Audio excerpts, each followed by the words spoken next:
Video কিভাবে upload দিলে তোমাদের ভিডিওগুলো ঠিক আমার এই ভিডিওটার মতো, যে ভিডিওটা এই যে দেখতে পাচ্ছ, এই ভিডিওটার মতো তোমাদের ভাইরাল হয়ে যাবে। তো এইটা আমি তোমাদেরকে আগেই ভেবেছিলাম একবার শেখাবো। তো আগে একটা ভিডিও আমি দিয়েছিলাম, কিন্তু এখন এই সপ্তাহে, এই আগস্ট 2025-এ দাঁড়িয়ে তোমরা কিভাবে ভিডিও আপলোড করলে তোমাদের এইরকম ভাইরাল হবে, সেই কিটা আজকের ভিডিওতে কিন্তু আমি তোমাদের বলে দেবো। আজকের ভিডিওটা খুব ইম্পর্টেন্ট। আর এই ভিডিওটা যদি তোমাদের দেখার পর ভালো লেগে থাকে, তোমাদের মনে হয় যে হ্যাঁ কিছু একটা শিখলাম, তাহলে ভিডিওটাকে লাইক করে দেবে। আর তোমাদের যাদের বন্ধু বান্ধবীদের, যাদের ক্রিয়েটার্স যারা আছে, তাদের যখন পছন্দ বা যদি তাদের এই টপিকে পছন্দ হয়, তাহলে ভিডিওটা তাদের কাছে শেয়ার করে দেবে। আর হ্যাঁ, অবশ্যই এরকম ধরনের ভিডিও পেতে হলে সবসময় নোটিফিকেশন পেয়ে যাবে এই চ্যানেলটাকে, টেকনিল ইন্দ্র চ্যানেলকে তোমরা সাবস্ক্রাইব করে রাখো। তো চলো ভিডিওটা শুরু করা যাক। তো যে কথাটা বলছিলাম, যে ভিডিও যদি তোমাদেরকে ভাইরাল হতে হয়, তাহলে ভিডিও আপলোড দিতে হবে ভাইরালের প্রসেসে। তার মানে হচ্ছে, প্রথম কথায় আসি, ভিডিওতে লাগবে হচ্ছে দারুণ টাইটেল, ডেসক্রিপশন, ট্যাগস আর থাম্বনেল। এই চারটের উপর বেস করেই ভিডিওটা কিন্তু তোমার ইউটিউবে র্যাঙ্কিং করে। প্রথমে আসি হচ্ছে থাম্বনেল।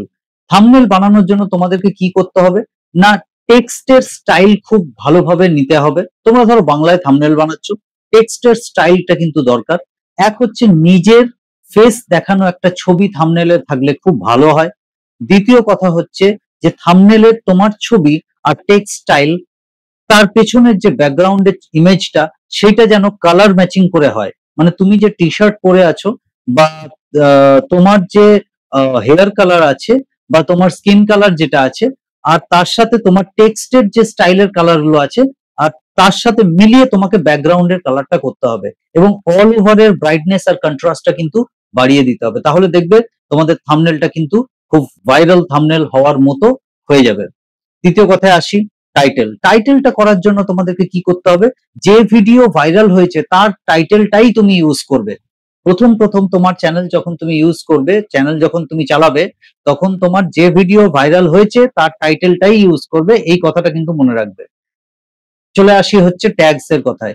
ট্যাগস এর জন্য তুমি rapidtags.io ওয়েবসাইটে গিয়ে তুমি ট্যাগস বার করতেই পারো। ওখানে গিয়ে যদি টাইটেলটাকে কপি করে দিয়ে দাও, তাহলে কিন্তু ট্যাগস দিয়ে দেবে। কিন্তু ওর থেকেও বেটার হচ্ছে যদি তুমি কোনো ইউটিউবারের ট্যাগস তুমি পেয়ে যাও, কোনো ইউটিউবারের দেওয়া ট্যাগস গুলো তুমি যদি পেয়ে যাও, যাদের ভিডিও ভাইরাল হয়েছে। এই প্রসেসটা আমি অনেকবার অনেক ভিডিওতে বলেছি, তোমরা আমাদের ভিডিওগুলো দেখো।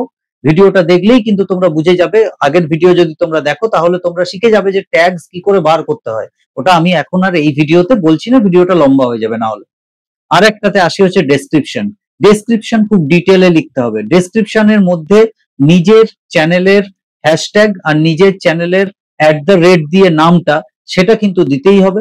তারপরে আসছে হচ্ছে যে গুগলের মধ্যে যখন তুমি টাইটেলটা লেখো, তখন পিপল অলসো সার্চ বলে যে পয়েন্ট গুলো আছে, সেইগুলো কিন্তু ভিডিওর মধ্যে দিতে হবে, কারণ ওইগুলোই লোকে কিন্তু সার্চ করে। তারপরে আসছে হচ্ছে একটা ডিসক্লেমার, একটা অ্যাবাউট দ্য ভিডিও, মানে ভিডিওটা কি সম্পর্কিত, ভিডিওতে তুমি কি বলতে বা শেখাতে চাইছো সেটা লিখতে হবে পুরো ডিটেলে। আর যদি আগের ভিডিওর লিংক তুমি দিতে চাও, তাহলে লিংক গুলো দিয়ে দিতে পারো। এটা কিন্তু খুব এফেক্টিভ হয়। তাহলে এই যে জিনিসগুলো বললাম, এই জিনিসগুলো যদি তোমরা মেনটেন করো, এই 4 রকম জিনিস যদি মেনটেন করো, তোমার ভিডিও ভাইরাল হওয়া থেকে কেউ আটকাতে পারবে না। আমি আশা করি ভিডিওটা তোমাদের ভালো লেগেছে। ভালো লেগে থাকলে ভিডিওটাকে লাইক করে দাও। চলো আজকের ভিডিওটা এখানেই শেষ করা যাক। জয় হিন্দ।